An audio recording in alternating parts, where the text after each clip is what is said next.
Hola, soy Ignacio Torralba, el Tiet, y esto es Entender de Vinos. En vídeos anteriores hemos hablado de los ácidos del vino, de los taninos del vino, etc. Pero parece que el tema ha quedado un poco cojo si no hablamos del alcohol del vino.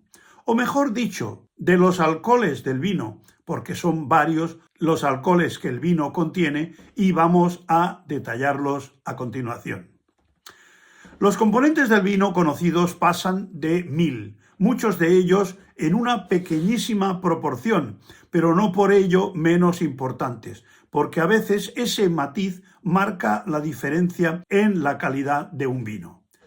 Los componentes básicos del vino son, como decíamos, los ácidos, que pueden ser de la uva, producidos durante la fermentación o el envejecimiento del vino, los azúcares residuales que quedan sin fermentar, a veces incluso de manera programada, los minerales como hierro, potasio, calcio, magnesio, generalmente tomados por la viña de la propia tierra en la que está creciendo. Luego están los compuestos fenólicos, como los taninos y los antocianos en los tintos y los flavonoides en los blancos, que le dan al vino su color y estructura. Y también infinidad de compuestos aromáticos y sápidos que le dan al vino esa complejidad que solo el vino tiene. La armonía y el equilibrio de todos ellos conseguirá que sea un vino de calidad. Aproximadamente el 82% del vino es agua. El segundo lugar en importancia es el alcohol, o mejor dicho, los alcoholes que se generan durante la fermentación alcohólica.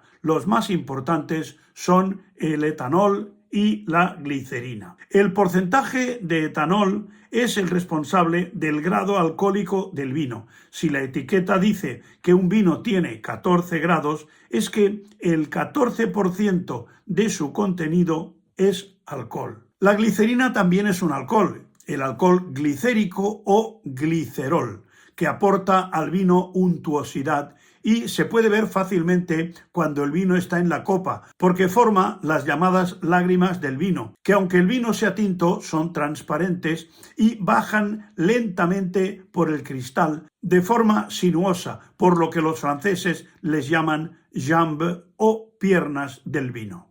Normalmente los tintos tienen mayor cantidad de glicerina que los blancos. Los alcoholes se manifiestan en la cata en todas las fases, en el visual, como hemos comentado con la glicerina, en la fase olfativa y en la fase gustativa. En la fase olfativa se detectan los alcoholes isoamílico y bencílico, que aportan aromas florales de rosa, frutales de cereza y químicos vegetales, y en la fase gustativa engañan al paladar con una sensación dulce y también cálida, ardiente y de redondez, contribuyendo junto con los ácidos y los taninos al cuerpo del vino.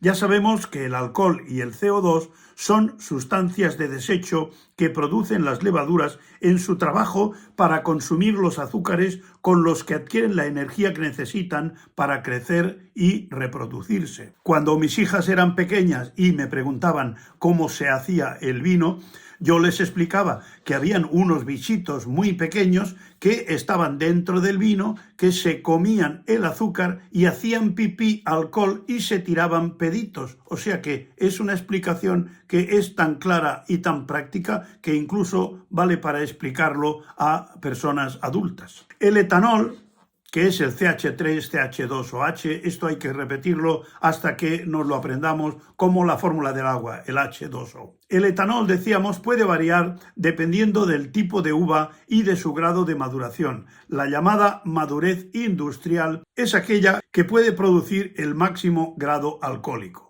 Los vinos pueden tener de forma natural entre 7 y 17 grados y también hay vinos encabezados a los que se le añade alcohol en diferentes momentos de la fermentación, según convenga, que sean secos como el Jerez o dulces como el Oporto. El grado alcohólico se puede medir con un densímetro, el alcohol es menos denso que el agua y el vino es menos denso que el mosto. También se puede medir con un refractómetro, que mide la refracción de la luz a través del líquido y también midiendo la temperatura de ebullición, porque el alcohol se evapora a 77 grados. Hay un elemento que siempre resulta incómodo de mencionar porque parece ser que asusta un poco, el llamado alcohol metílico o metanol. Es un alcohol venenoso. Su fórmula es CH3OH, o sea, es un alcohol de un solo átomo de carbono. En realidad no es el resultado directo de la fermentación, sino de la hidrolización de las pectinas mediante la acción enzimática. Las pectinas están en la piel de la uva. En general, los vinos tienen pequeñísimas proporciones de metanol, cuya toxicidad se puede considerar prácticamente nula, por lo que el metanol del vino no debe preocuparnos. Otra cosa son los destilados llamados de garrafón, ginebra, ron, whisky, vodka, orujos, etc., con los que la frase ponerse ciego parece tener sentido literal, porque afecta gravemente la vista y al sistema nervioso. El metanol se obtiene de forma industrial por destilación de la madera en presencia de oxígeno, a partir del gas natural, carbón o incluso residuos orgánicos. Su ingestión causa ceguera porque destruye irreversiblemente el nervio óptico y una dosis de más de 30 centímetros cúbicos produce la muerte. Se utiliza básicamente en anticongelantes para los motores porque consiguen mediante su adición que el agua no se congele hasta que no llega a los menos 45 grados. O sea que en condiciones de extremo frío no se llega a congelar el agua, sobre todo de los radiadores de los motores. Otro alcohol muy importante es el glicerol. El contenido de glicerol de los vinos es entre 15 y 25 miligramos por litro, o sea, de un 1,5 a un 2,5%, y se sintetiza principalmente por parte del hongo Botrytis cinerea. Se suele generar mayor cantidad en las fermentaciones a alta temperatura.